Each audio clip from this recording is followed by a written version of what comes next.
1, 2, 3, 4, get my shoes and out the door. 5, I'm alive. 6, 7, 8, feeling great. 9, gonna shine, life is good. I'm doing fine. 10, gonna do it right and do it again, yeah. Hello and welcome to the EFM Health Club Podcast. My name is Justin Waring and we are three guys still very much in fitness as we have been for the last, probably 15, 16 months now. We've been doing this podcast. With me, as always, Wade Brady, the two-time EFM champion. How are you, Wade? Yeah, good. Thanks, Justin. Yeah. G'day, Michael. It's audio too we need for a podcast. And the most flexible man back from Japan, Mike Houston. How are you? Good. How are we, boys? Yes. Yeah, very well. Good, nearing Christmas. And yes, we all are. things holiday. And as we go into that, we thought now's as good a time as any, and we've done podcasts around New Year's resolution before, but now's as good a time as any to start talking about the habits and the reasons why some people are able to start a gym routine or an exercise routine or a diet or whatever it might be in January and continue it through, and other people get to January 5 and have had enough of all of it and go back to what they were previously doing. Now, I racked my brains, boys, trying to think of what I thought I might do in 2025. And if I had or hadn't achieved that, turns out I didn't set any goals for myself. So I'm not, I don't have a real life story in term to bring to the table here. But we thought, I thought we should do is just go through some of the things we do to form habits, go through some of the science along with it, and the reasons, I guess, why we're able to maintain good fitness and health routines, and other people who really do want to, maybe they can take some inspiration or some learning from that. So what do you reckon? Sounds good to me. Sounds all right. So is there anything you boys do, whoever wants to start to create good habits? What do you do to make sure that you're able to find the time to exercise regularly? I can take on first.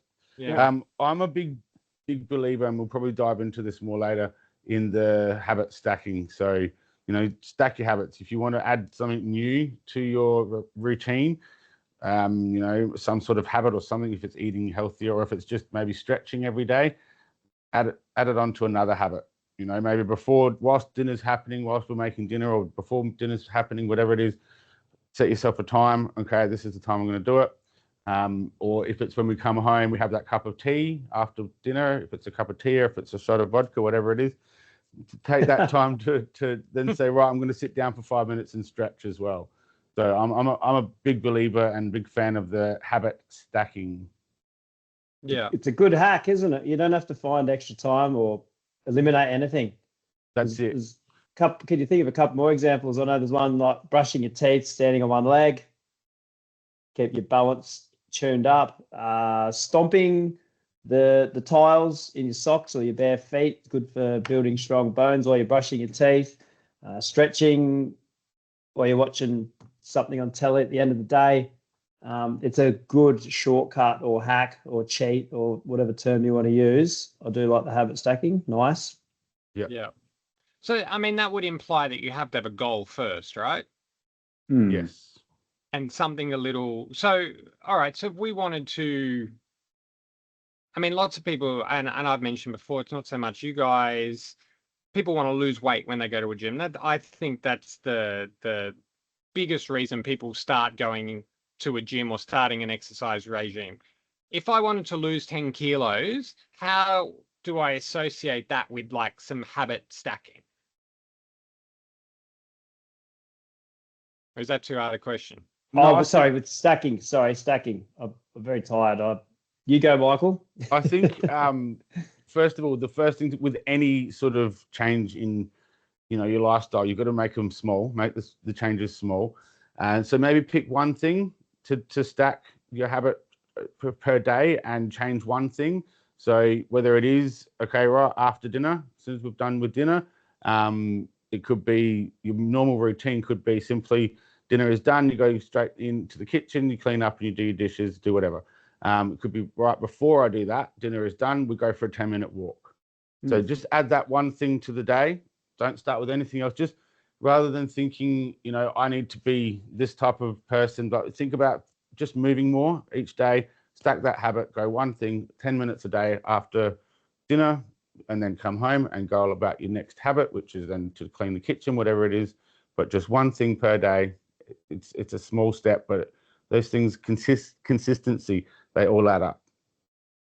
Yeah, I was going to go at the wrong angle because the question was habit stacking for weight loss.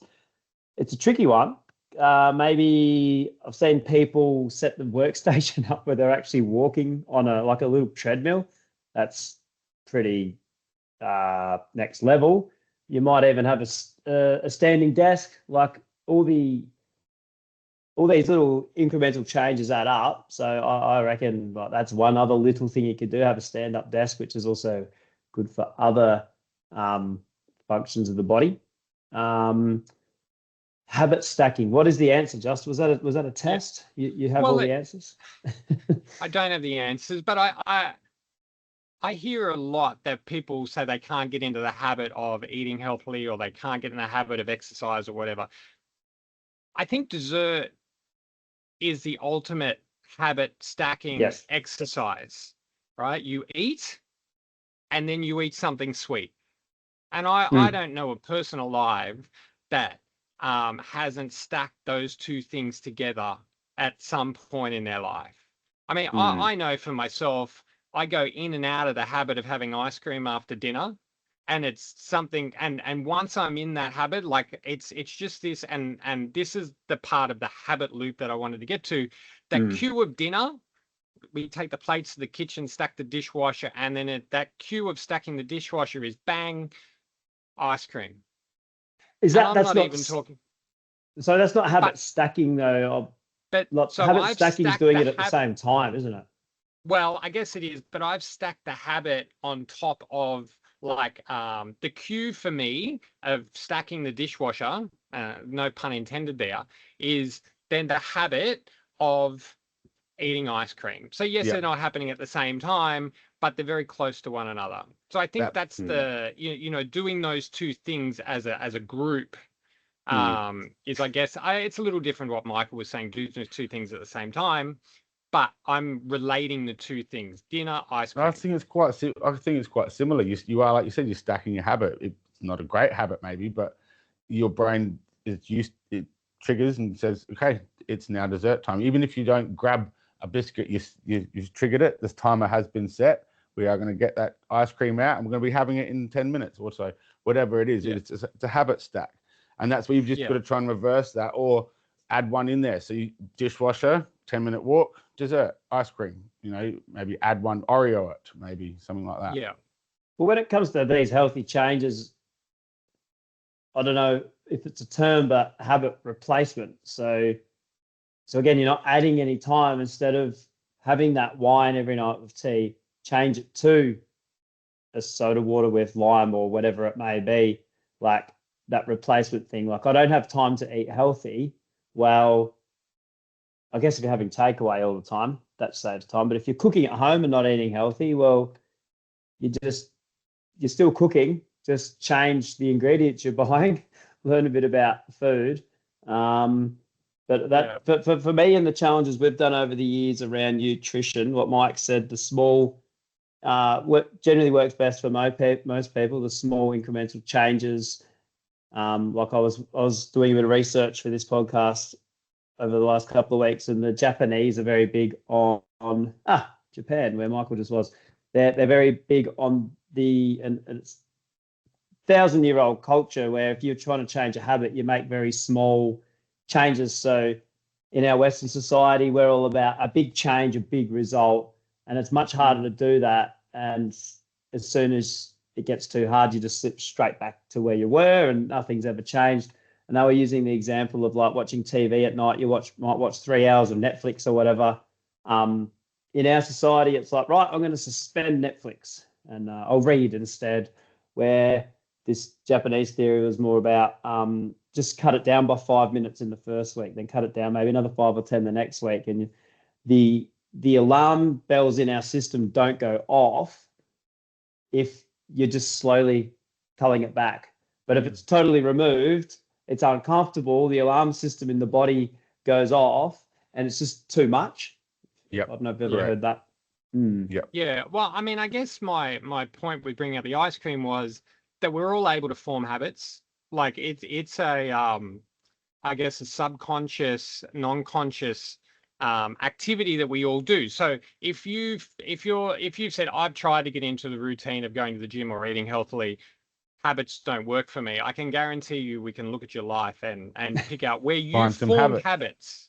Yeah. Yep. Isn't it like 80 or 90? Isn't like 80% of our day made up of habits? I think habits. Yeah. Something. Yeah. So something extreme. So and in terms of the habit of eating ice cream, I established by going through this habit loop. So we start with a cue. The cue for me was to fill the dishwasher with the plates and things from dinner. And then we go into like a craving state where I'm not craving the ice cream, but craving a change of my state. I'm not craving the eating of the ice cream. I want, I guess, a sweet taste in my mouth. I want some kind of cooling, whatever it might be. Yes, I want to have that sugar fix, right? So it's a change of the state that I'm currently in. Then I do the behavior. And in the case of ice cream, I immediately get the reward. And so that reinforces to my brain, but that as soon as I create that activity of finishing dinner, stacking the dishwasher, I go through this loop. My brain's saying, right, when I do this, is there a stored activity or a stored behavior in the back of my brain that I switch to? And that becomes the habit. So where we can have that, we can change this really poor habit I have of filling up with ice cream, or I can re-manipulate it and say, well, after dinner, I have a glass of water.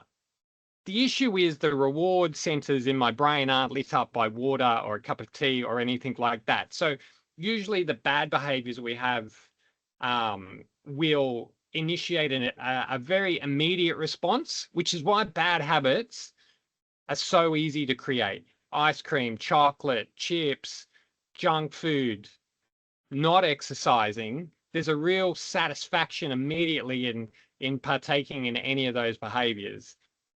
Exercise, walking, hiking, sweating, doing the hard work, those rewards are pushed back hours, days, months. In the case of weight loss, could be up to a year. And so that habit doesn't form as easily as it does eating chocolate when you're sitting in the car in traffic. So that was my reason for bringing it up. I watched too many podcasts, I think, in the lead up to this to learn a bit more about habits. And I've got two studies mixed up here, but I know that the outset, the goal of the study was to work out how many days does it take to set a habit. And the results were ultimately between 18 and 284 days. Like, I don't know. And I guess thinking about it since listening to it, I guess for the people, I think it might have been walking after dinner, or I can't remember what it was, but I guess if it's something you actually didn't mind and you liked it, you'd be probably more down the end of the 18 days to form that habit.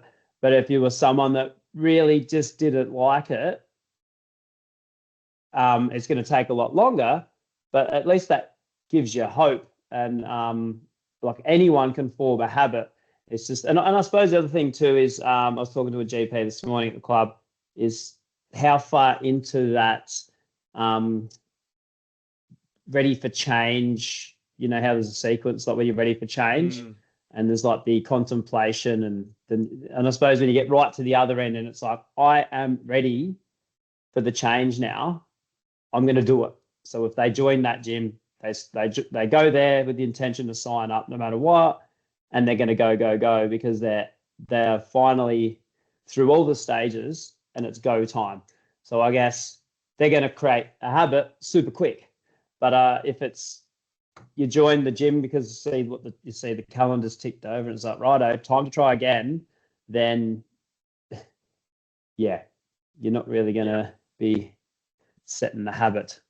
Or if you had someone forcing you to go and to go and to go and to go, then maybe that's where it's like up into the day 200 where, this is actually starting to feel like a normal thing now. So that's got to be a big part of it.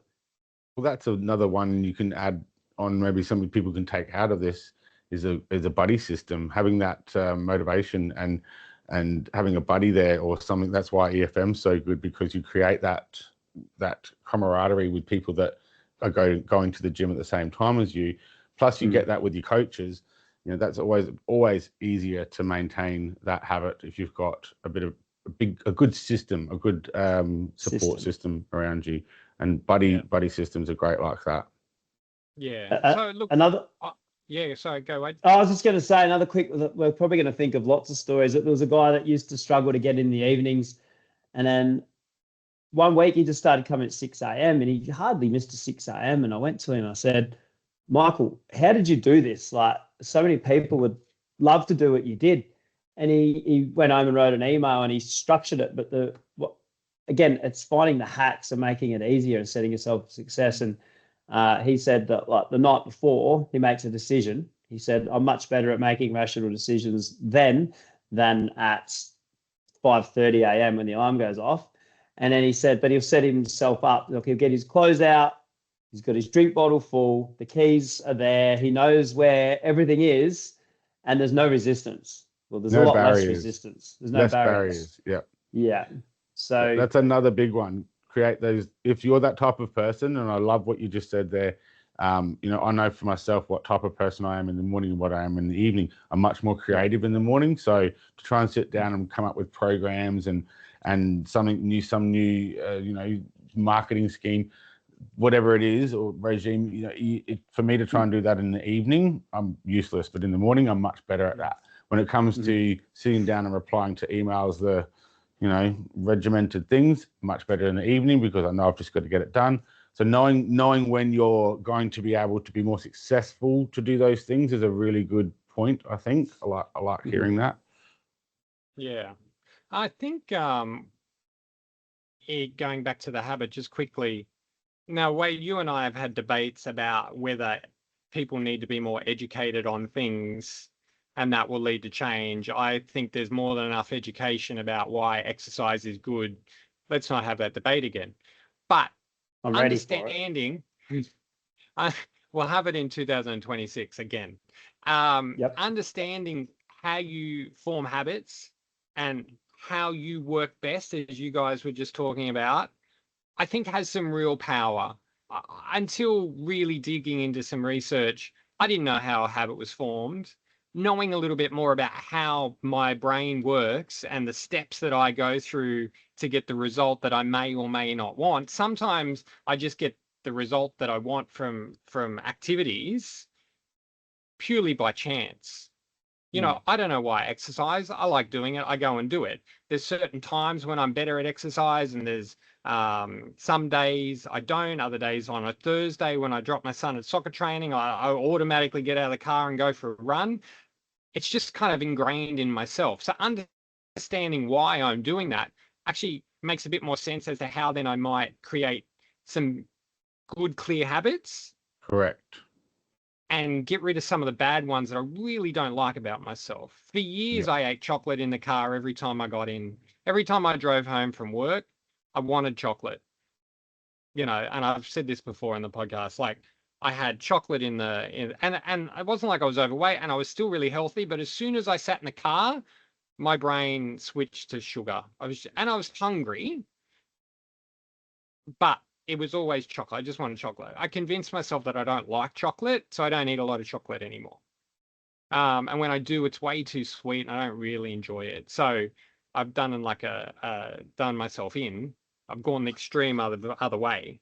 But creating good habits and understanding how we create these habits is worth everybody's education, I think.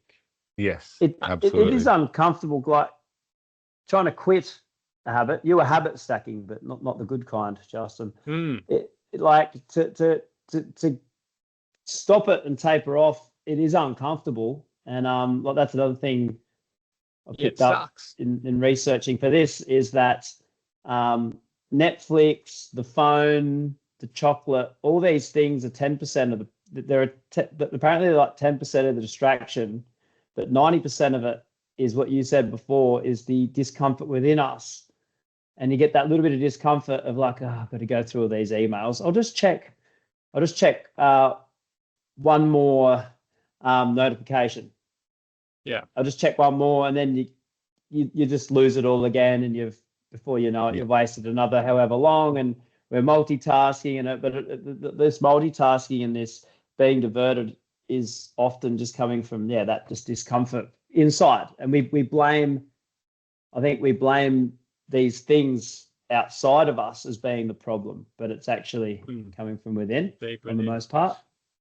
Yeah. And well, that goes to my next process of forming good habits is that we often look at ourselves as a certain way. And I mentioned the person saying, I can't form habits. Or you're the person starting the gym who needs to lose 10 kilos, or you're the person who's a beginner at the gym who's not very fit. That's all just an image that you've created in your head that you tend to anchor to. Like we anchor to them for quite a while. Even as people start losing weight, they still anchor to that top weight, and they use that as, I've lost 2 kilos. That's great. But I've got 8 to go. They're not the person who's getting fit. They're not the person who's well and truly on the path. They're not the person who's starting to get really strong. They're not a gym person. They're still anchored to that. I don't really know what I'm doing. I'm not a gym person, even though they've done 30 visits, 40 visits, 50 visits. Yeah. That mindset, there's a lot of friction in that mindset, isn't there? Always fighting it. And it's just perception. If you had the perception, even starting at the gym, you're like, I'm a fit person who just needs to get back into the gym. I'm a healthy person who just needs to move back more. On track. Yes, that's right. Yep. I totally agree. Like you have to have that mindset, and this is something I guess we help with, and something I try to talk to people about. You need to think about it a certain way. You need to think not just, I'm going to be successful. How are you going to be successful? I'm just going to be great. That's not enough. You have to sit there and understand, yes, I'm going to have to think of it. As a person, I am somebody that does move more every day. I'm going to make sure I get my 10,000 steps in rather than focusing on not eating chocolate every day. Change your mindset, and then it'll be much easier. Of course, you're not fighting yourself that way. It's a much better process that way. That's another good hack of having like gamifying it. MyZone, the maps in MyZone. I saw someone at the gym later than they should have been the other night. I went in there to write the program. I said, you're not actually supposed to be in it this time. And they had to get their 82 maps to get their 1,300 for the month. And like without MyZone, do you think they would have done that? But getting back to habits, that's another hack. It's another tool that you can use to help set the habit up. And if I was not exercising, I would be trying to find as many things as possible to make it as easy as possible, because it's uncomfortable when it's hard. If that's that right. Makes sense. Absolutely. Well, I think it's I always look to sports people in these situations, like in terms of technique and fitness and ability. The best golfer in the world is not that much better than the 100th golfer in the world, and tennis would be the same. And AFL, rugby league, the best player that you can think of physically is not that much better than the 500th player, right? They're no fitter, they're no stronger, they're no quicker. They might be a little quicker, but the physical traits they have are not exponentially bigger. Yes. But their mindset of, I'm by far the best player in the world, Absolutely. carries them well and truly beyond. So, absolutely. Why can't everyone do it? Because it's pretty uncomfortable to walk around, and I know from myself playing sport for a living, I felt arrogant at times. And look, I am a little arrogant. I understand that. But that's probably why I got to the mediocre heights that I did, very mediocre. But But another level of arrogance would have got me a hell of a lot further, to carry yourself, to allow yourself to do the things that, I don't want to say successful people, but the people who achieve their goals are able to access. Yeah. Now look to the sports person. It's a focus. I think it's a level of focus. I mean, you can call it arrogance, I guess, but yeah, focus is, you have to have that. I'd Well, call belief it in confidence, yourself. just supreme confidence. And it's Yeah. not even confidence takes it so far. You're not even Just- putting it on. It's just part of you, right? Exactly. I'm a gym person. I'm a fit person. I'm a healthy person. I'm not trying to be a healthy person. I just am. Yeah. I'm not the best tennis player. I'm not trying to be. I hope to be the best tennis player. I am the best tennis player in the world. And you're not even like saying it till you believe it, but just honestly believing it. It goes so far. It's really a pretty does. big culture. Yeah. It's a pretty big culture thing. If you look at the States, like in America, it's like we're number one. Like where in Australia, we have sort of the opposite, the tall poppy syndrome.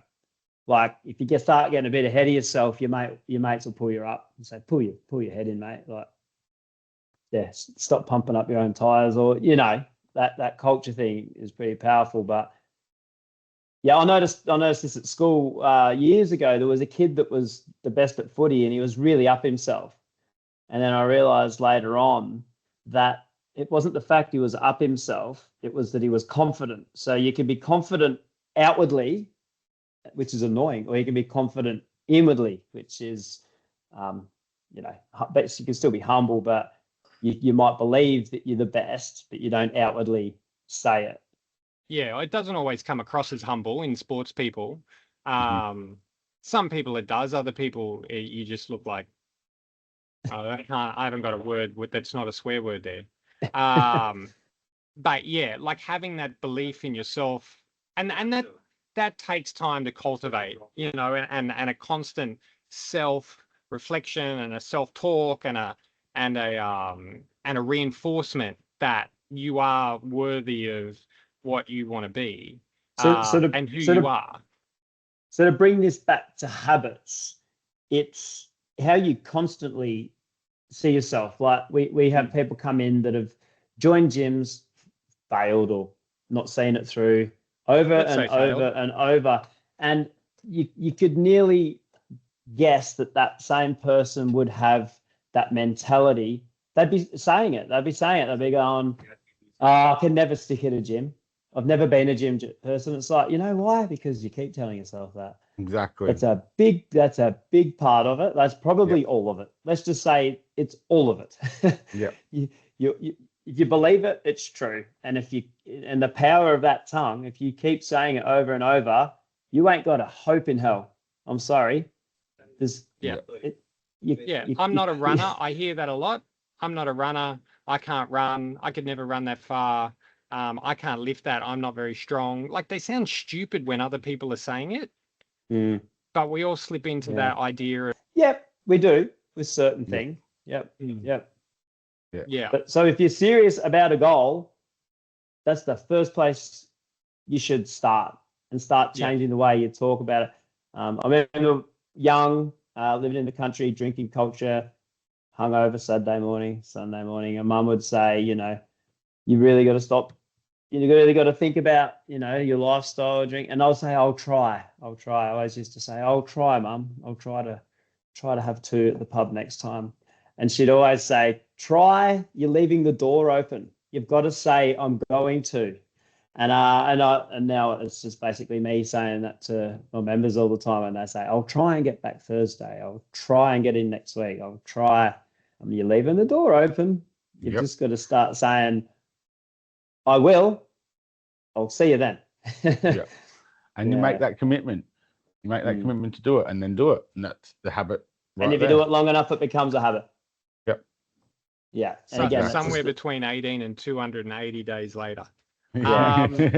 Look, and the last thing, I tell a quick story. I don't tell that many stories, but I have a lady at the gym who's been on this podcast actually, and she's been wanting to lose weight, and we're constantly talking about food. What should I eat? What should I not eat? what should I do? This, that, but I really like this food. I don't want to give up this. I don't want to give up that. And I said and it's just been an ongoing thing for about 6 months. I don't want to eat that. I'm going to try this diet. I'm going to try this one, intermittent fasting, blah, blah, blah, blah, blah, blah, blah. I said, all right, hang on, just stop a second. Can you just name me your biggest 5 priorities in your life? And she said, career. I think she said kids first, husband second, which, good luck to him. Career, financial success, and health. I said, beautiful. And I reckon that's what every one of us would say if we're married, boyfriend, girlfriend, whatever. I said, right, where does food fit in? It's not in your top 5. It's all we talk about, food. And it's not even in your biggest top 5 priorities, but that's all you talk about. And it's then a little light switch off in her mind. You could see something just twig. She goes, right, I just make too much of food. Her priorities weren't getting healthy, weren't getting fit, weren't losing weight. Her main thought was, what am I going to eat? Where and that didn't fit what her priorities was. It was so ingrained, the habit of, what am I going to eat? What am I going to, but I want to eat this. I want to eat this. I want to eat better. Have your priorities and see what doesn't fit. Only 5. You only got to list 5 and they'll all be the same. Family, health, career, blah, financial, blah, blah, blah, blah, blah. If food but if health is in there and one of your priorities, then some habits have got to be formed. Yeah. Do you think people just believe they can't envision it changing? They just can't, have you heard of asset-based thinking? I don't know. I don't know if this is asset-based thinking, but if it's not, it's something along those lines where going back to dessert. So I think we've all gone through stages where we've just been hooked on dessert and then completely out of the habit. Like, I'm completely out of the habit now, but I know that there were times where every night I'd probably have ice cream. I was in such a big habit of that. But then there's been other periods where I'm not looking. When you're out of the habit, you finish tea and you're done. You're not even thinking about dessert. Like, have you both been in the situation where you're in one or the other? Absolutely. So I guess you can tell yourself, like, I've been able to do it before. I've been able to break and change habits before. I can do it again. I'll just apply it to the other thing, which I'm now holding a higher priority, like Justin just spoke about. But that was a good test. I like that. The next time I have someone that's repetitively going on and on, I'll do that little test and see if it's in their top 5, and we'll see if a light goes off. Yeah. Everybody should do it at home now too. Have a go. 5 top things. See what's actually up there. And just that whole evaluating your goals and your values sort of. Yeah. I'd be shocked if someone listed food or Netflix or Disney or whatever other streaming channel. I suspect some of the boys might put their footy club in there. Yeah. And if it's ahead of your significant other, then I think you've got some issues. But Justin, come on, it's like religion. I don't think Selena wants to hear that the Western Bulldog sits above her on your priority list, Wade.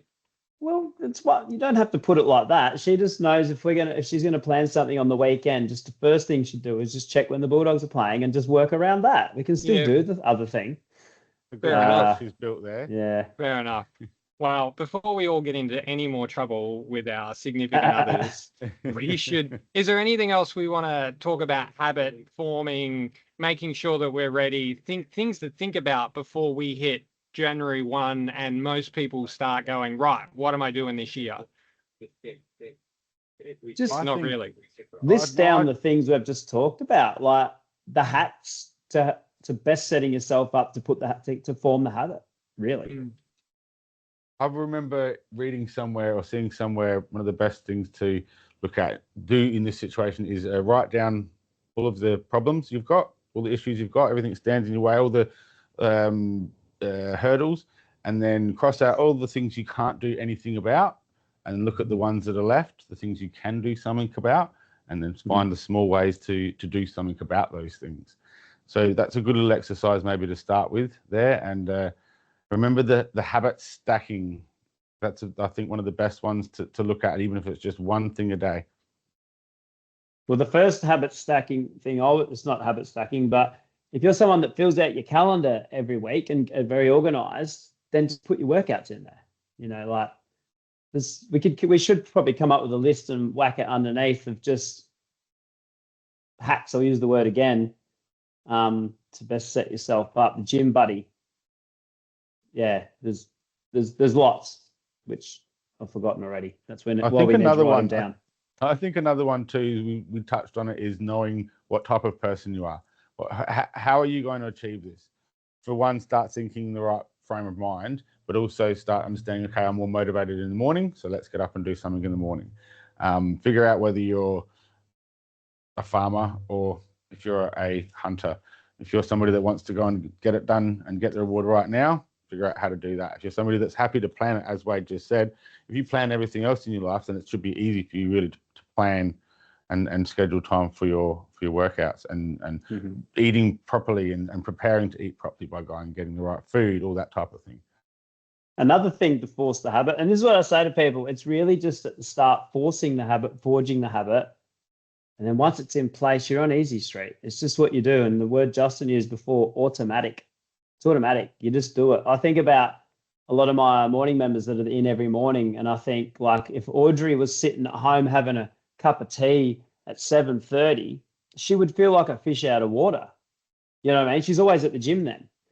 It's like when you have your first sick day at school and you're home and everyone's at school. It's a really weird feeling. It's just what you're used to. Like, there's no such thing as normal. It's just what you've done so many times, and that just becomes your normal. Yeah, absolutely. So another little hack to help forge and force that habit is tell someone you're doing it. Like, tell someone, tell lots of people, and you don't want to look like an idiot. So now you're gonna have to follow it through. There are so many things you can do to help nurture the habit. That can be a double whammy, that one. You know, especially I hear it a lot. I'm cooking well at home, I'm eating well at home, but when I'm at work, this, you know, such and such had a birthday, so someone brought a cake in. So if you share it with those people by one saying, you know, I'm actually on this journey, I want someone to be accountable to. It might not be, you know, you're not getting them to weigh you and stuff, but it's at least them asking the question. But it also then forges a habit where if someone does bring in that cake, they might think twice about running over and shoving it down your throat and saying, here, you have to have a piece, you have to have a piece. Oh, come on, we're all doing it. You know, it's more support. It's a better support system. Powerful. Yep. Guy I'm friends with at the club, we just kicked alcohol and sugar and all the nasty things for 4 or 5 weeks or something.